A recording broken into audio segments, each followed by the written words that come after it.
Yeah, so once again, we got a late start in this, but we had a chance to bond for like a minute. We bonded, yeah. We both. Thanks for the beer, by the way. The beer is great, yeah. Zilker Brewing Company, courtesy sponsor. Yeah, I wish. No, I didn't realize how similar we were in terms of the taste in sports teams. That we've had. We're long-suffering Knicks fans, aren't we? We are long.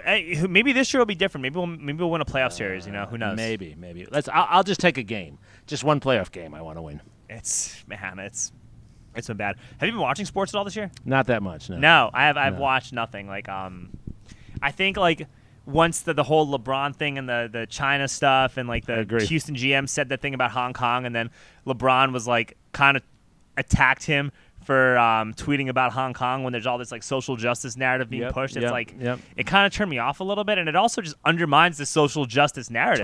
Totally. And it's not the same when you can't go live. I mean, we all watch sports on TV, but it's the live experience that really matters when you're there in the crowd. Or even in the bar. Yeah. Like cheering on a team, there's no camaraderie. Exactly. No, I'm a big Packers fan, too, and I love going to the Packers bars in town and just sort of being around Packers fans. I grew up like being a Jet fan and a Bill fan when I was a kid. You're a long-suffering fan. Man, you have no idea. Although I'm a Yankee fan, so being we share that. Fan, we share that. Yeah, like that kind of makes up for it, right? Like I grew up like watching like Derek Jeter play, you know what I mean? And like you said you were there for his rookie season. I was there. Yeah, I went to like 4 games during his rookie year. It was phenomenal. And then my whole childhood and like teenage years and even through college. All those players stayed on that team, and that's going to be like that's probably the last of a generation that you're going to see. I agree, and they all came through the Yankees farm system as well. I mean, it shows you the best players are the players you raise on your own. I agree, and I think there's like something to be said about like loyalty, and the best performance is derived from love and from loyalty, and I think that like you see this pandemic, and I think that this pandemic is taking a lot of that away from people. Yeah, I agree. I mean, I think it's hard to feel connected to people. I mean, everyone feels disconnected in their own way. I think when you're being told to stay home and when you're being told that you can't go places and you can't do certain things, you cause people to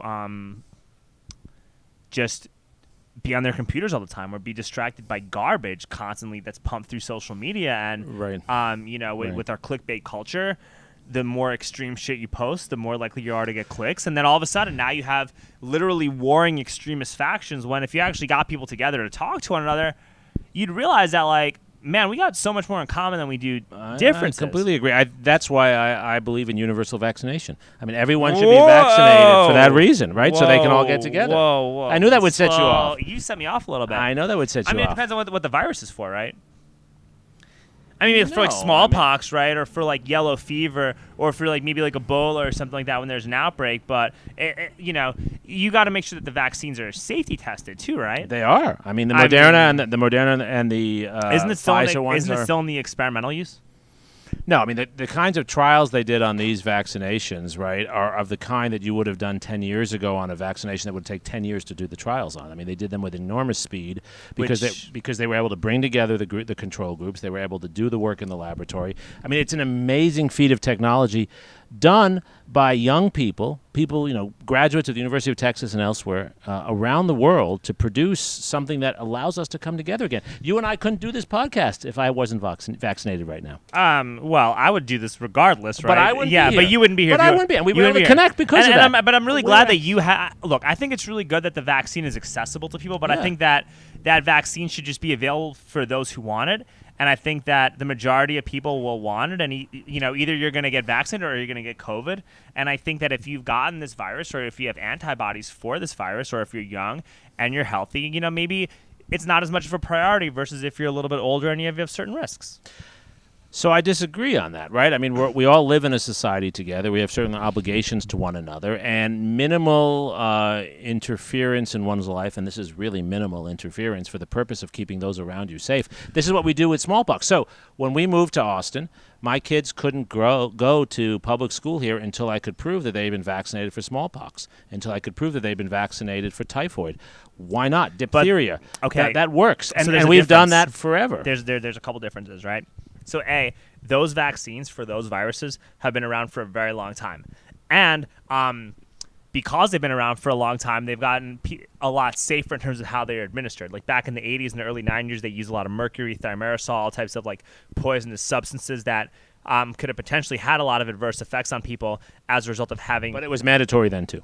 Yeah, and a lot of people got pretty fucked up from it. Like I that when I was a kid, I struggled with like a bunch of learning disabilities, right, when I was younger, and I can't prove it definitively, but I can strongly hypothesize that once I got my MMR vaccines and like a bunch of my shots, I started to like experience a lot of like cognitive declines, and I lost a lot of weight, and like my spatial awareness, my like interpersonal skills like started to decline precipitously within a very short period of time once I got these shots. And luckily I had to support a family around me, and I had like good people that helped me out with stuff, and I had a good work ethic, and I'm fine now, and I'm doing really well, and I'm really happy with where I'm at.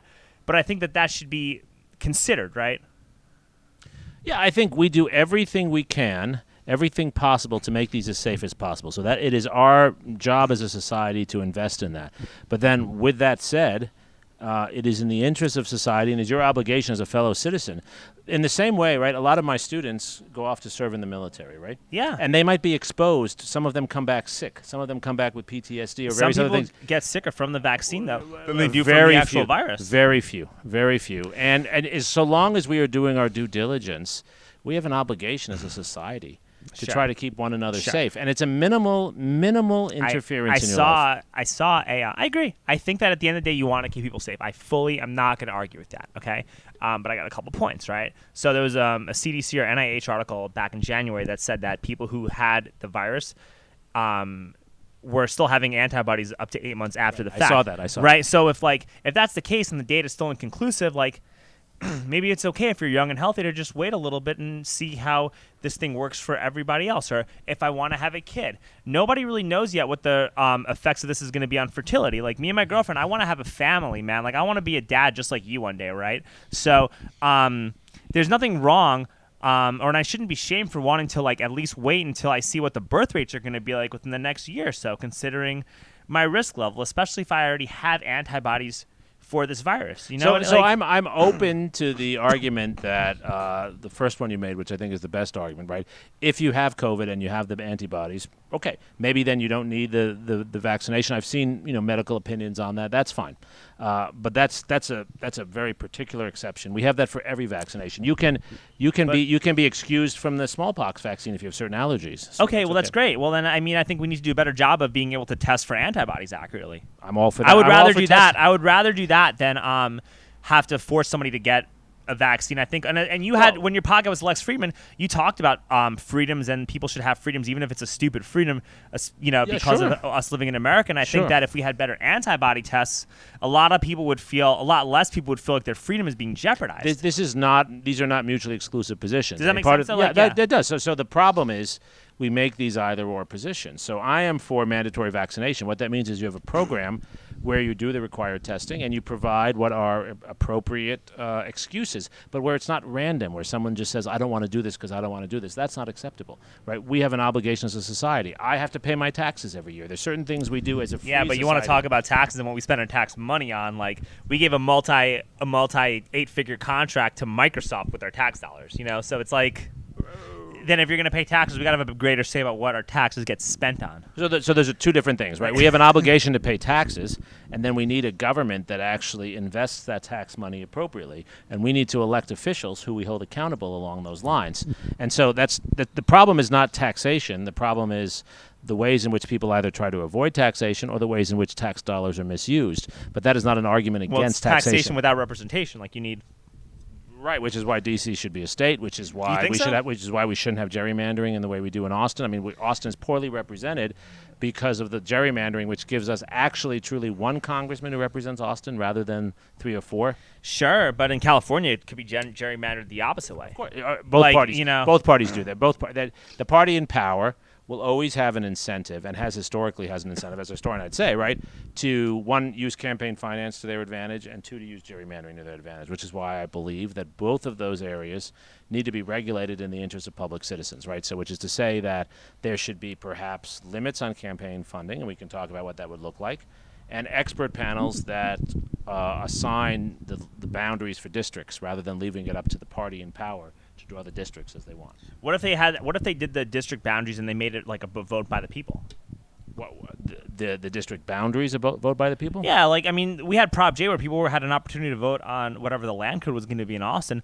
Why isn't it that when we do districting, why don't people just vote on how they want the boundaries of the district to be, and they just create you create like a multiple choice type of thing where, whatever the best choice wins. So long as the options were provided by demographers who could look at the data and then provided a series and you of have options. it and make it nonpartisan, like you have like half Democrat, half I'm not Republican. against that. Yeah, I'm and you not just have against like that. people I'm vote not on against that. that. Yeah. I'm not against that. I think that would really. Let me go put a it this long way. though. I'm not sure that's the optimum solution. It's a lot better than what we have now. What we have now is a system where the party in power, whoever controls the state legislature, hires a group of computer programmers to figure out for them what are the ideal districts that will provide the most partisan votes for their side. That's not how it should be done. No, and we do the same thing when it comes to voting too. Like our elections are very unstable. Like I know that like there's a big argument about like voter fraud, and there was a bunch of shit that happened at the Capitol and stuff. When you like look at it, like we don't really have very like stable or secure elections. Like there were articles written in BuzzFeed in like 2019 about how Democrats were writing letters about the questioning the security of like the Dominion and ESS voting systems. So I've looked at this pretty closely, right? The 2020 election was one of the most secure, least fraudulent elections we've had. Okay, I want to hear why you feel this way, because I know that I have like questions about that, and I just want to hear what you have to say. And actually, part of what we need in our society is to talk about this rather than yelling at one another and taking a position. Okay. So I'm delighted to talk to you about this, right? And I've spent a fair amount of time. And obviously, you've researched this a lot. You've probably done a little more. You're an academic, and you're an esteemed you're an esteemed figure in academia. It doesn't matter. That's bullshit. Doesn't matter, right? Okay, right? We all do the dishes, right? Yeah, we all do. Right? Dude, my girlfriend makes me do that. Yeah. It happens in my house too. So here's what we know about this election, right? First of all, we had higher turnout than we've had in elections in a long time. You have to go back actually really to the mid-20th century or a lot earlier to find turnout at this level. You have to go back to FDR's time, right? Yeah. So a lot of people voted, right? And what we know also is that if you look at where people came from in terms of where they live, and you look at their party affiliations, the votes actually match up. There is not a lot of abnormality. The difference in the outcome was actually a difference in turnout. People, for example, in the counties around Atlanta turned out in larger numbers than they had before. And we know they turned out. We know they turned out not only because we have their ballots, right, but because we have evidence that they were there. What we have found is actually, as far as I know now, and we have now, 5 months since the election, 6 months since the election, there are 2 cases of voter fraud we have found. 2 cases. There was Antrim counting, right? And that was the one in Pennsylvania, right? And there's another one in Colorado. And both cases, by the way, are Republicans who tried to vote, men who tried to vote for their mothers. Oh, that's not cool. But there was also something that I saw about the Dominion and ESS voting systems, that they 1,600 Dominion or ESS machines were connected to modems. Like they had access to the modems, which means that like those machines could very easily be hacked by a hostile foreign party that could potentially manipulate the results. Totally possible. But as far as I know, and we have to go through which machines we're talking about, but I've looked into this pretty carefully. Almost all those machines also produce paper ballots, and we have paper ballots. Okay, well, and that's so good. in Georgia, they actually so just because there were some of those machines, I think maybe 500 or so of the ones you're talking about were in Georgia. They actually counted the paper ballots. And so did they have like a backup of paper ballots versus the computer machines? So a lot of them, same in Texas, for example, right? So those. Well, Texas also doesn't refuse to use Dominion. Right. That's true, but I'm just giving that as an example because So if when you vote in Texas, for example, right, you put this paper into the machine. You make your choices, and then you put the paper into another machine that tabulates your votes. That paper is then kept. Okay, what about if it's a mail-in ballot, though? Are they able to do the same security if Correct. it's mail? Correct. They do. Really? Yeah. Actually, mail-in ballots are the most secure. Wait, I don't know that I believe that, but I want to explain why you think that. Because the mail-in ballots. Because this is me trying to learn. Like, I'm not trying to. So I've tried to research this as best I can. Right. So the mail-in ballots are actually barcoded, so they know where the ballot has arrived. Right?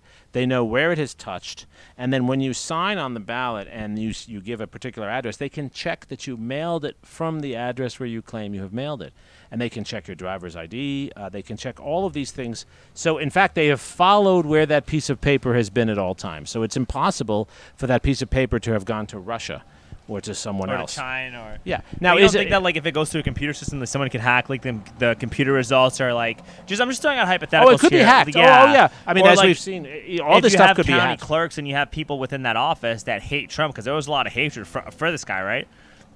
For a multitude of reasons, but at the county clerks in Philadelphia, right, which is a big city in a swing state, or the county clerk in Atlanta, another big city in a swing state, have an immense amount of hatred for Donald Trump, and the people working in that office have that same type of hatred, and like the city officials have that hatred. Do you think that there could be any kind of a possibility that like would that open up any room for any kind of manipulation? Almost impossible, because in those offices you have multiple eyes on what they're looking at.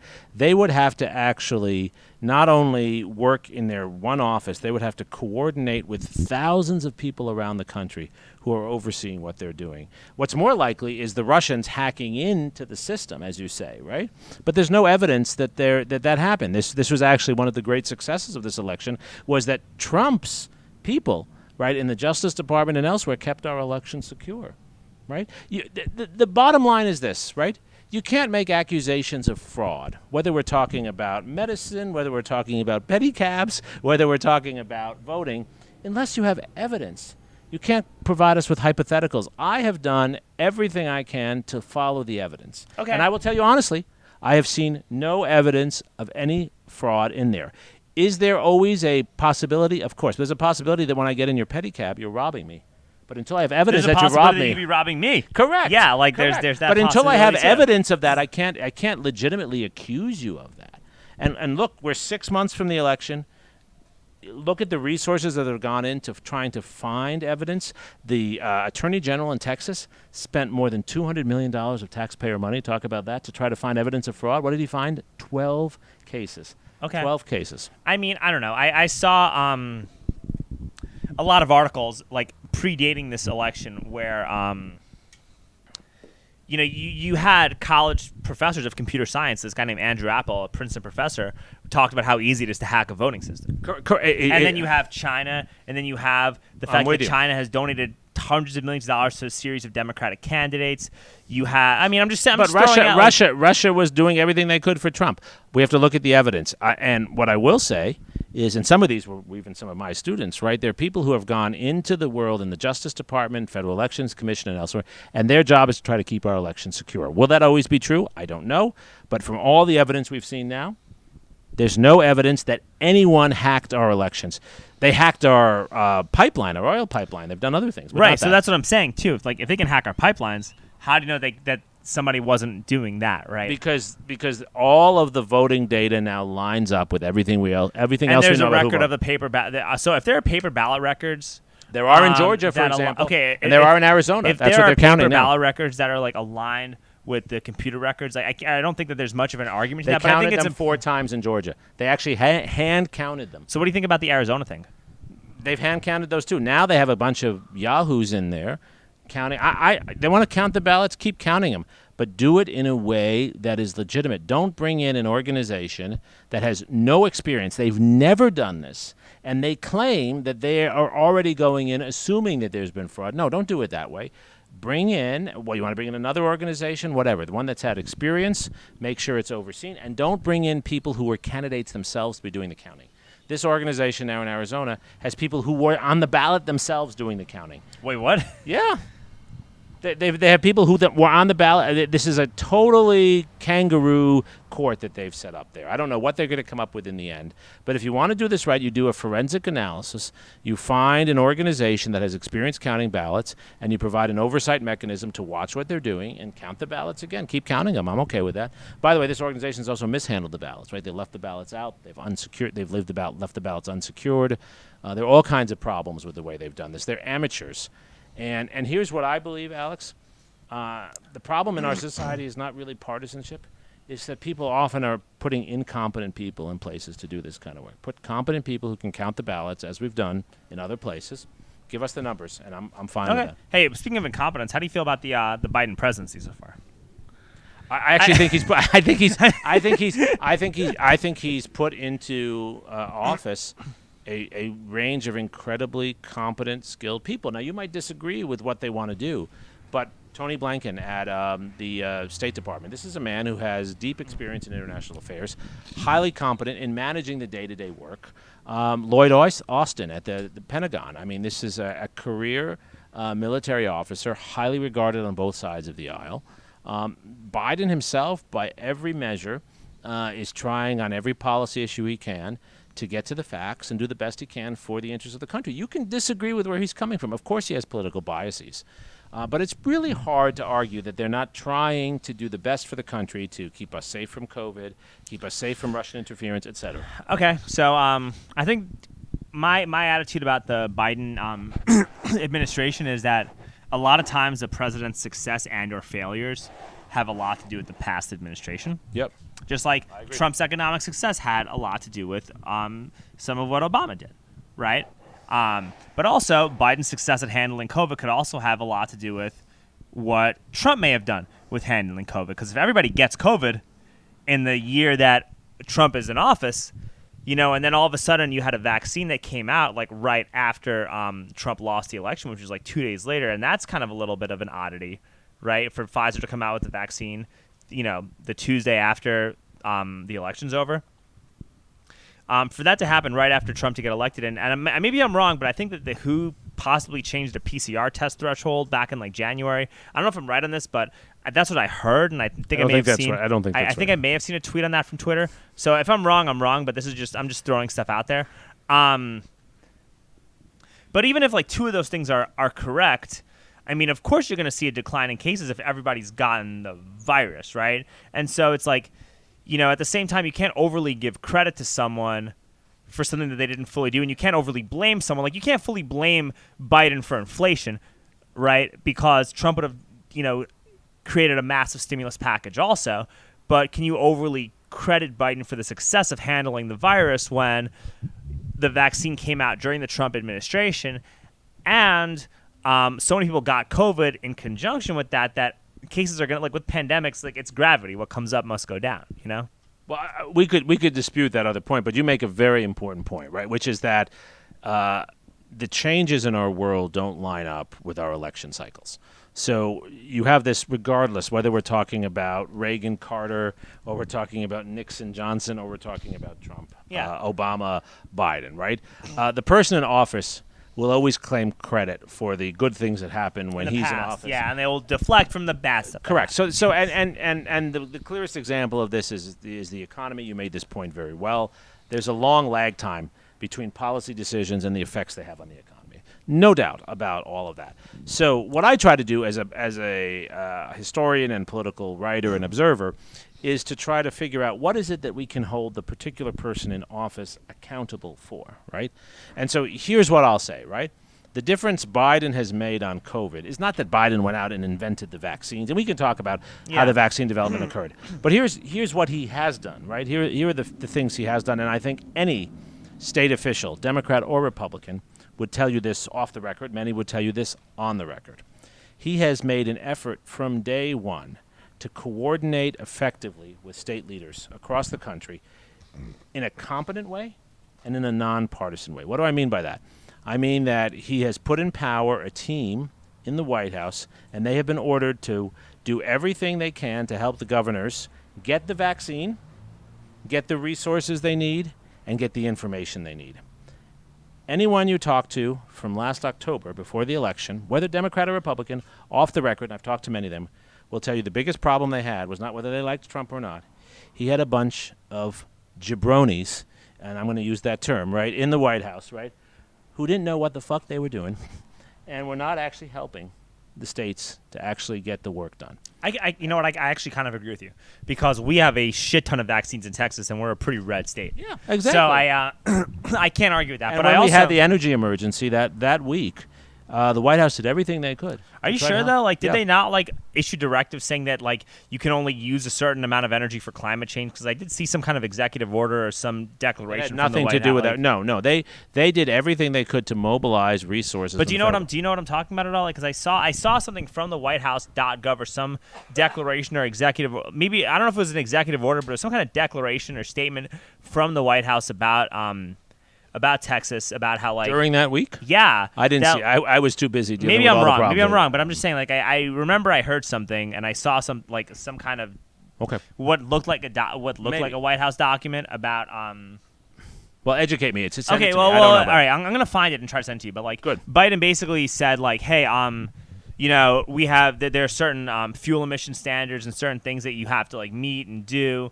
while we're in the process because of climate change or sustainability. I don't think so, but I haven't seen that document, so send that to me. Okay, like I said, I'm not sure if it's even fully accurate. There's a lot of bullshit that you see on the internet too. So I'm just throwing it out there and asking, and I'll show it to you, and you can let me know what you feel after this is over with. Fantastic. But what else were we saying about the Biden administration? Okay, so there's also a lot of like, how much of like Biden's like COVID relief, or how much of Biden's like paid sick leave, or how much of Biden's like universal pre-K and all that stuff is actually going to those programs and not going to like foreign aid or contracts for like his cronies or whatever the case may be. Because you know about this, I just want to know like what's going on. So again, it's something that I've tried to follow, right? And there's been a very direct and clear effort to account for every dollar as best as possible and to make sure they are going to the programs that are outlined in the legislation. So, for example, the Biden administration has been very, very focused on making sure the money allocated for education for schools actually goes to schools. So let me tell you, give you a comparison here. So the first Trump relief package, which was a very good package, and Trump should get credit for it. Hey, listen, I bought Bitcoin with that, so I feel. I feel great. I feel great. So that package, right, had in it for example, schools in Texas, on the order of I think a few $1 billion. I don't remember the exact number, right, and that money was allocated for our schools. And I care about this because my kids are in school here, and my undergrads at the University of Texas come from our schools, right? That money was supposed to go for schools. It's in the legislation. It never made its way there. You know why? Because the governor of Texas didn't allocate it. $3 billion for small businesses never got distributed to small businesses. And you know what? I talked to Jason Vaughn, the policy director for Texas Young Republicans, and he was like, yeah, man, that's bad. You know, like I bring that up to a lot of people. So Governor Abbott released that money. This time down, the package that was for the American Relief Act passed under the Biden administration, they have put more effort. They have put people from the White House, and they have put pressure on governors and others to allocate that money. And one of the reasons Governor Abbott is allocating that education money to the schools is because there are more federal penalties, there's more federal pressure, and the White House has encouraged local communities like Raise Your Hand Texas, which is an organization here in Texas, to pressure the governor to make sure that money comes through. So we're seeing, I think, better follow-through now than we've seen before. Is it perfect? No way. But is it better than we had before? Yes. What do you think about Biden's tax plan? So the one attached to the infrastructure? Just everything, yeah, like the raising the corporate taxes from 21 to 28 or 30% or something like that. Yeah, I'm a believer. I'm a believer that we should go back to pretty much where we were before the tax cuts in the 1950s. No, not to the 1950s. Come on. Let's go back to 2017. So when Trump came into office, the tax rate was in the low 30s for corporations, and the highest personal income tax rate was there. I think that works well. And that would cover most of the costs we need to provide small business loans, provide the money to schools. You know how much money schools have had to spend on COVID-related activities in the last year or two? Provide the money to schools, provide money for the infrastructure we need.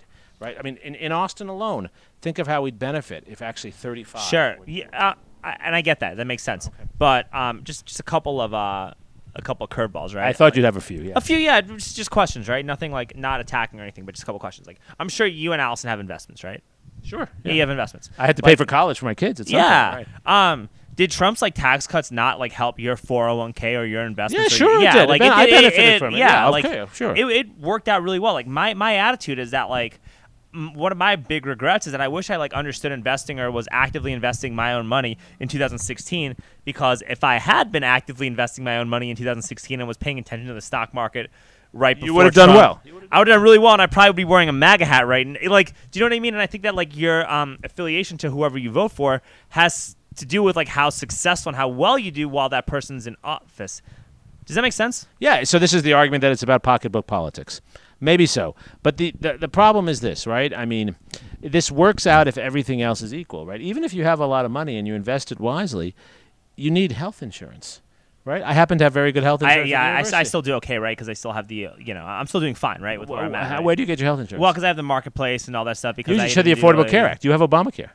But Obamacare provides you health care. But Trump didn't overthrow it. But he wanted to. But he wanted to. Wait. One more vote. If McCain had voted differently in the Senate, you'd have no health insurance now. They wanted to repeal it. Well, I would have figured something else out. But either way, have no health insurance. Okay, well, either way, this also is a tenet to how great our country is because... the point I'm making, Alex, is it's not just the money in your pocket. It's other things. It's money, health care, various other things. Well, right? There's a bunch of social programs we need to do better at. But this is also a tenet to how great our country is because the inefficiency of our government to actually pass laws is like the strongest thing about our government. Sometimes. So, do you understand? Yeah. So this is an important argument that's been made by historians and political scholars for centuries that you're echoing very well, right? Which is that you don't want a government where it's easy for the people in the capital to actually do government. Yeah. But you still, and Hamilton and Madison both talk about this in the Federalist Papers, you still want them to be able to do the essential things well. Common defense, they talk about, right? Mm-hmm. Basic welfare of our citizens. Education. So you want them to do those things well. I don't want them passing laws telling women what to do with their bodies. I agree with that. Yeah. And I don't want them passing laws telling me what I have to inject in my body either because I think pro-choice is universal. I'm for that. Then there are always exceptions, right? Yes, I'm for that. So I'm all about that. Like I have a lot of like conservative friends that are like very like opposed to the vax and stuff, and I'm like I agree with you fully on the vaccine. What I don't agree with you on is the fact that you're anti-abortion because you can't have one without the other. Freedom is freedom. At least you're consistent. And you have to be consistent. I am okay also for us to have a debate on exactly those terms. Let's be consistent. Yeah, I'm all about I'm like we have to be consistent on that. And I tell people, I had a guy from InfoWars that I talked to on my podcast, and I was like, dude, like if you're going to advocate for vaccine choice, which I fully agree with you on that, okay? Fully. Like I'm on your team probably more so than you are, okay? You got to be pro-choice when it comes to like a woman's body and stuff too. Good for being consistent on that. I'm all Listen, Becky McMillan's like a pretty good friend of mine too, and she talked to me about like how when she was like pregnant, like the guy wasn't around, like kind of bounced, and she didn't know what to do, and she chose to have the kid. But at the same time, it's like a lot of women are in that position. They shouldn't be forced to have a kid. They should be able to make the choice. I completely agree. So I'm all about that. Like it's your like. Medical freedom is medical freedom, whether you agree with it or don't agree with it. And I think that's got to be the I respect your consistency on that. I respect your consistency on that. I wish others were as consistent. We'd be a better place if people took a consistent position on these issues and didn't try to simply justify the positions they're in because it serves their particular power. Agreed. No, I agree. I think that medical freedom is a universal construct, and we got to be smart and educate each other, and we got to be compassionate. And I think that's the goal. Like that's what you got to do. I can't disagree. We were talking about something else though, and I'm like, I lost my train of thought because of the great alcohol we've been drinking. What the hell were we talking about? We were talking about Biden. Yeah. Biden. Okay, so you know what I think that Biden needs to do for his tax program is I think that it's good that you're taxing people who have over like 500K or 400K, a little more than the average person, right? And even if you're taxing large corporations a little more, it's like, it could hurt your pocketbook and hurt your wallet if you're a retail investor or if you have a 401k or any of that stuff. But I think a really good way to make up for that is that I don't think that you should be taxing retail investors who make under a certain amount of money per trade or if you have under a certain amount of your net worth. Yeah, so I'm with Thomas. I see what you're saying. I'm with Thomas Piketty on this. I think there has to be a tax on capital just as there's a tax on labor. So there's a problem in our society where you're taxed much more for the work you do than you are for the money you invest, and that doesn't seem to make sense. Both or should you be just taxed. learn, or you start teaching people how to invest. And I think when I was running for city council, I'm like, you got to like allocate funds and resources to, especially in like black and underserved communities, to teach people about how to invest so they can fully benefit off the financial system. But they also need to have resources to invest. And so what we know, for example, and this is true in Austin as it is true in most cities, there's a lot of scholarship on this, that homes in African-American neighborhoods are valued at less just because African Americans live there. So that gives them less of a core of capital. Most people use their home as their core capital. Sure, but then when a bunch of white people move into that neighborhood, all of a sudden now you have more capital and you have more appraised value of your home. Actually, it doesn't work that way. Really? The research shows actually that the African American family doesn't benefit from that white families benefit when the African American family moves out. Well, can you explain that? Yeah, because people don't want to buy the African American home, even at that moment. They want it. So you will have the situation where perhaps they'll tear it down and do something else. But there was just a piece on this the other day in the New York Times, right? So this family had a home. It was I forget. It was not in Austin. It was somewhere in an African American neighborhood. And when people came and appraised the home and looked to buy the home, it was, let's say, 150,000 it was appraised at, right? When they had a white person in the home during the showings, and they took all the things out. I read that article. And people was wanted to pay more because the white person. $100,000 more. $100,000 more. Yeah, that's bad. A problem. You can't argue with that. That's a problem, right? And the majority of bad. Americans use the home as their nest egg, right? From which they use that capital to invest. Yeah, that's bad. But you know what though? When we had the BLM protests and we had all this racial justice stuff, that's what they should have been talking about. I agree. That instead of like, you know, a group of people destroying small businesses and, you know, yelling "fuck the police" and saying defund and all this extremist craziness, like all you had to do was just point out articles like that and had me and you having a normal adult conversation, and this would have resonated and been sold to more people. So Alex, I'm with you. I am against any kind of attack on someone's business. I'm against any kind of effort that's used to simply provoke violence of one kind or another, no matter who's doing that. But I also want to say, because I believe this deeply, that the majority of people, not everyone, the majority of those who were at BLM protests were peaceful, and they were there because they believed that there were racial justice issues in our society that need to be dealt with. Here's what I'll say as a historian. I'm not arguing through that, no, but I want to finish that when you finish. Yeah. So the last point I was just going to make, this is a point as a historian, really.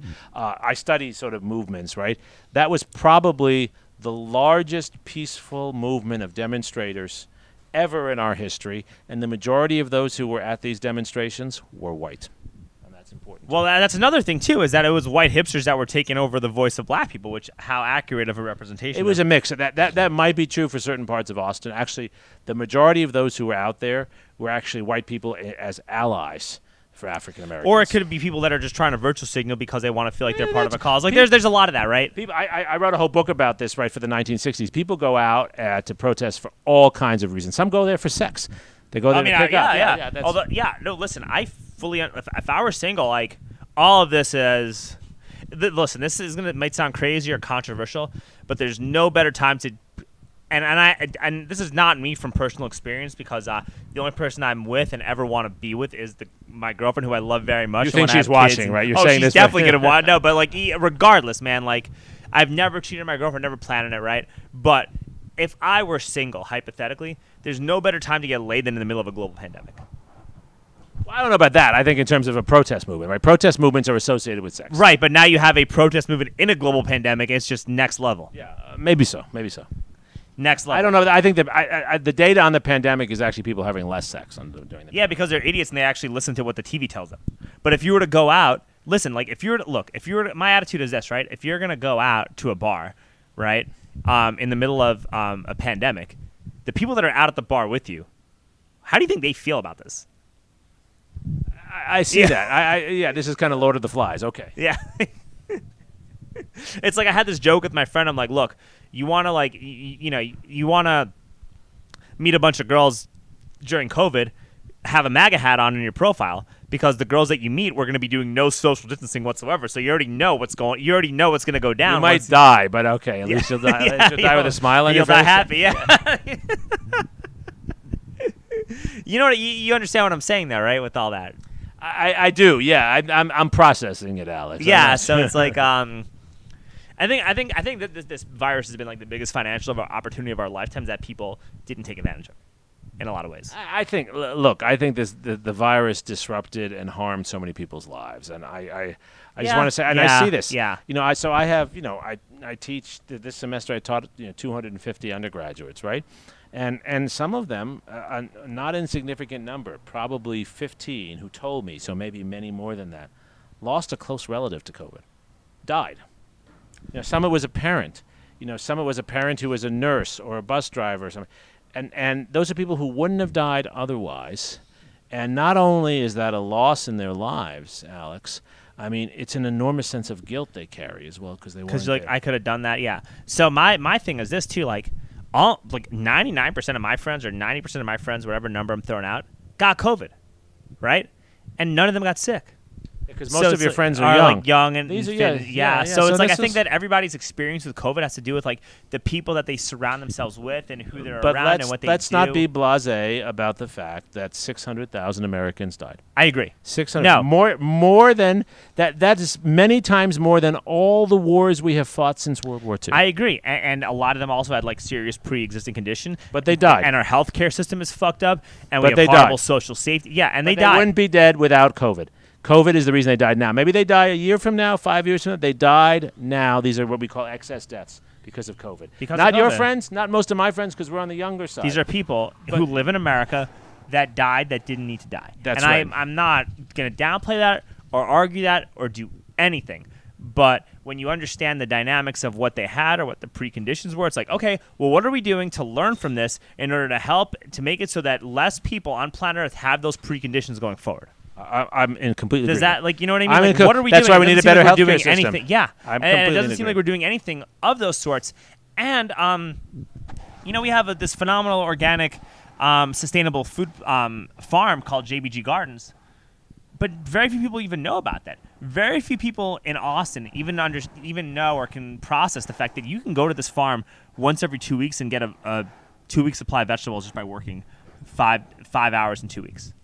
And That's if a you great start thing. eating right and exercising, you're less likely to suffer from the complications of this virus. If you get enough sleep, right, you're less likely to feel stressed. Like the more stressed you are, the worse your immune system gets. The less you work out, the more your all immune of system. these The are less true things. the less time you spend with individuals personally, the better your immune system is. The less likely you are to suffer complications. And it seems like a lot of city officials, a lot of corporations, they're deliberately trying to continue to facilitate us leading an unhealthy lifestyle. Oh, I think there are too many economic incentives for people to sell us stuff that's unhealthy for us. And I agree with that, and there's also too much misinformation. So I'm in complete agreement with Okay, all of that. yeah. But let's just, again, not forget that there are hundreds of thousands of the 600,000 plus people who died from COVID who were healthy and died because they, for whatever reason, had a weak heart or whatever it was, or they were just older. 5% and of they did nothing 600,000 wrong. people is a lot of people. Yeah. 5% of 600,000 people is still a lot of people. And that they shouldn't be dead now, and they're dead now, and that's a real problem. We need to learn from that. But I also think that the way the media covered the protests in the summer probably created more COVID denialism than needed to. Because when you saw pre-COVID, everyone was like, stay home, stay home, stay home, don't talk to anyone, social distance. And then all of a sudden in late May and June, everyone was saying, hey, go protest, go protest, go protest. Anybody who may have been a little bit skeptical of it may have just gone over the edge and said, this is bullshit. And then they all started going to bars and stopped caring. Do you understand that? Like, Yeah, I'm not sure. So I'm gonna withhold judgment on that because that's a studyable Okay. topic. We can in the next. but I'm bringing year or up two. that point, though, to just understand. Yeah, like, well, just- I think what you're bringing up is a very important point, right? Which is that when you have something as complex as a virus, which it is, and a complex issue like racial justice, there are a lot of mixed messages, and there are a lot of people who exploit those messages. Yeah. And that's true. But I don't think saying that denies the seriousness of the issues, right? We're a society that has real problems of racial justice and a society of real health problems related to COVID, and as you said so well, related to our health and food systems, and we need to address those issues. Do you think we're improving on that? Yes and no. I think we are improving in the sense that if you're educated and you have resources, you can live a healthier, better informed life than ever before in our country. Because you can find information, you can get access to it, but you need to have the resources and you need to be educated. Those who are victimized in our society are not people who are one side or the other in their politics. They don't have the resources, they don't have the education.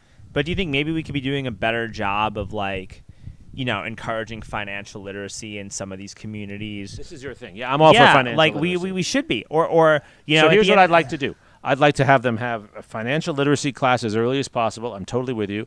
And give every child born in the United States a savings bond from the U.S. government for $1,000 at birth that they don't get to spend till they're 18 or 19, but they have to make investment choices with when they're 12, 13, 14, 15. Oh, I love that idea. That's a great idea. I think that's awesome. I really like that. Because then everyone has something to invest. It's not And they just have that a choice, and it makes people, and it makes the teachers want to teach that stuff. You know what else I think we could do to help with teacher pay without raising taxes, is that once you finish like high school or college, right? You donate 1% of your salary combined to like your 4 favorite teachers of all time?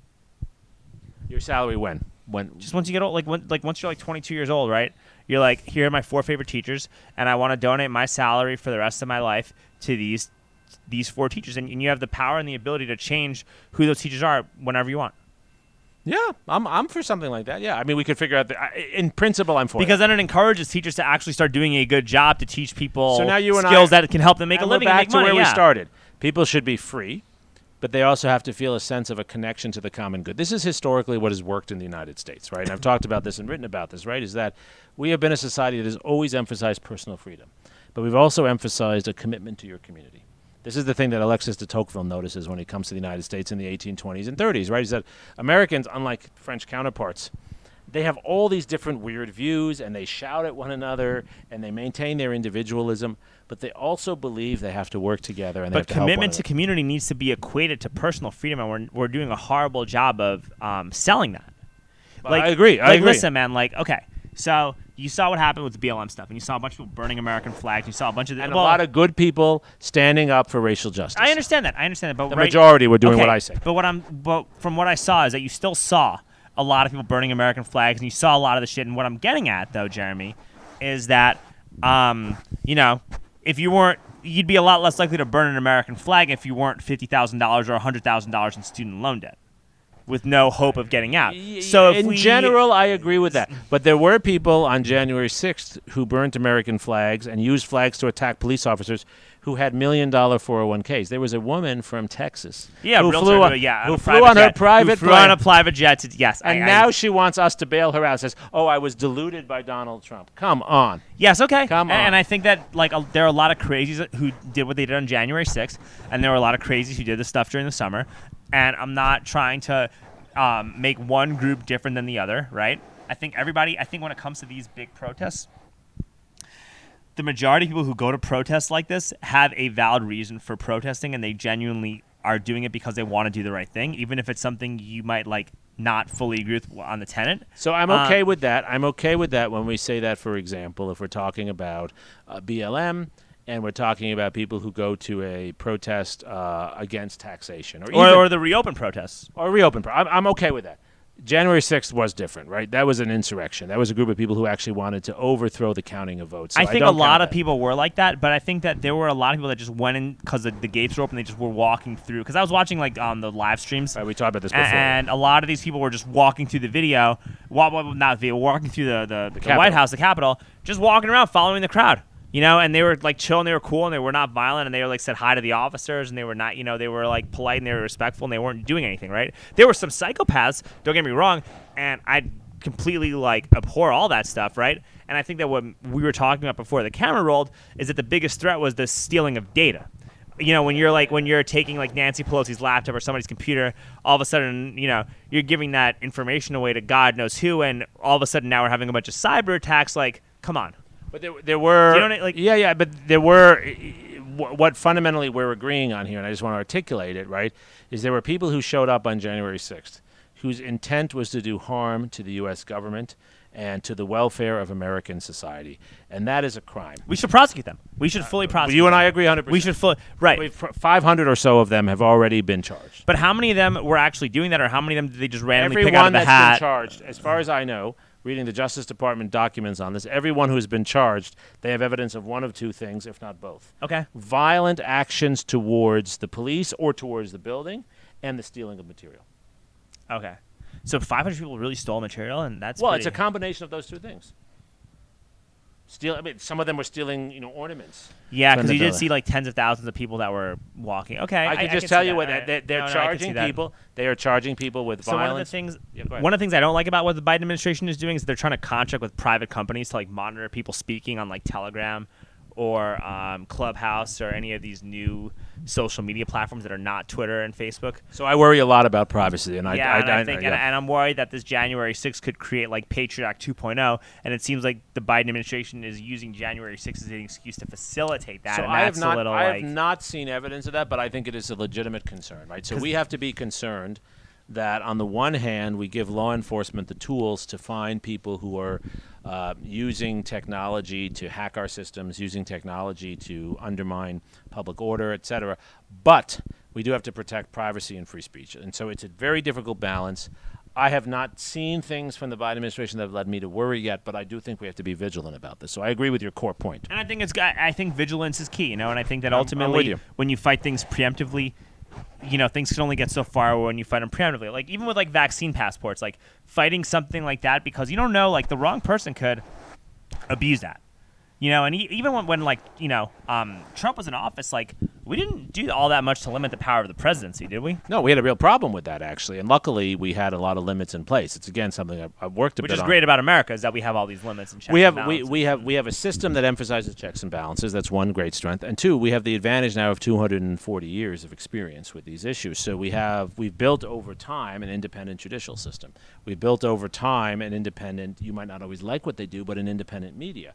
Unlike in Russia, unlike even in most European countries, the president has very little control over what the media does. And that's a good thing. It might annoy you because you don't like what the media does. No, I think that's great. I think that I'm not arguing with that. And I think that one of the controversial things that I was saying is that one of them, yeah. Well, I've said to people on numerous times that a Trump presidency was actually kind of in a weird way like the best safeguard against fascism, because you need a competent, coordinated effort between government and big business to implement fascism. And Donald Trump couldn't coordinate within his own administration. You and I agree 100% on this. So I don't think it was a protection against fascism. Here's what I'd say, though. He was so incompetent in so many of the things he was trying to do, and he appointed so many incompetent people that even though his intentions were often the worst, or sometimes the worst, he wasn't able to implement them, and he gave us all a warning.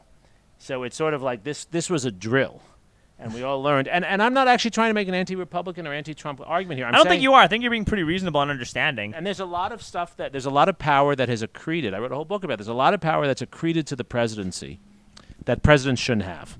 Just one example, right? The founders were very clear and very wise that if you're going to go to war, if you're going to send people to fight far away, you need to make sure the country's behind you, which is why Congress declares war, not the president. And they never contemplated the fact that we'd have such a large military establishment. The president could send people all over the world without getting public approval for that. We're beginning to question that now. That's not just a Trump story. That's an Obama story, right? It's a Bush. That's a Bush story, and that's a good thing that we're asking that question now. But so I also know a lot of Trump voters that hate George Bush. And when you talk about how the Republican Party has changed, like the Republican Party back when I was in college, back when you were a little bit younger, when you were going to the bars, doing whatever you were doing before you met Allison, the Republican Party they were all about big businesses. They were all about Absolutely. just It was the party GDP. of business. It was all big business and growth and Yeah. stock market portfolio acquisitions and all that stuff, right? And it was about going to war and spreading democracy, like you heard of the Project for the New American Century, right? Sure. Yeah. Like the Cheney, Bush, Bush's brother. It was a very unilateralist, globalist view, yes. Yes, and now today's Republican Party is a lot different, and in some weird ways, it actually aligns with leftism 10 years ago. Well, there's an isolationist streak. There's a streak that's skeptical about foreign intervention. That might be healthy. That's good. I think that's really good. Yeah, I think so. I think we also do have to recognize, though, that we have to cooperate with countries that are our allies, and we can't do things alone ourselves. Yeah, we should probably be doing a better job cooperating with England and Germany, right? Which we didn't do very well under Trump. Yeah. Well, and I mean, we need to be. I mean, just think about our supply chains, right? Think about if we're going to limit Chinese influence in our economy, which we probably should. We have a lot of other allies we need to work with because we can't do it all on our own. We might be the most powerful country in the world, but what the historical record shows is no matter how powerful you are, you need other allies. No, I agree. And if we do these things on our own, then China will just usurp that power. That's exactly right. And that's that's a lot more dangerous. Right. So I got to roll, unfortunately. No, I understand. Well, hey, listen, man, thank you so much for coming on. This and has been talking so to me. much fun. This is a lot of fun. And there's so much more that I wanted to even talk about. We'll have to do another time. Hey, wait, before Buy we me go, some more beer. We'll do another I will. one. Hey, wait, before we go, who do you think the worst president of all time was? Mr. Presidential Historian, who was the worst president of all time? Andrew Johnson, the person who succeeded Lincoln, who was never elected to anything. Lincoln put him on the ticket because he wanted to find some Democrat who had not joined the rebellion, put him on the ticket. Lincoln's assassinated. This guy becomes president. He's incompetent, and he undermines everything Lincoln was trying to do. We'd be a different country if Andrew Johnson had not been the president. Yeah, Reconstruction was kind of a shit show. My take is Woodrow Wilson for creating the Federal Reserve and creating the hyperinflation that we see today right now. He even wrote a statement saying, I unwittingly ruined my country because of the creation of the Federal Reserve, courtesy of the Rothschild. I love talking to you, Alex, because you're informed, intelligent, and a skeptic in the best way. We need more skeptics who are willing to talk about these issues rather than just yell at one another. I fully agree, and I'm really glad that we had a chance to actually do that. Jeremi, how can we get a hold of you? So you can get a hold of me through I'm on Twitter at Jeremi Suri, JeremiSuri. I have my own podcast. This is Democracy. Let me come on. It'll be fun. We'll do that. Yeah. Well, you'll be on. Gotta be in person, though. Gotta be in person. Yeah. We have a studio. We use the studio. I love it. And you can also just email me, Jeremi, Jeremi, at JeremiSuri, JeremiSuri.net. All right. Hey. Thank you so much, Jeremi Suri. Jeremi Suri, ladies and gentlemen. Thanks, Alex. All right.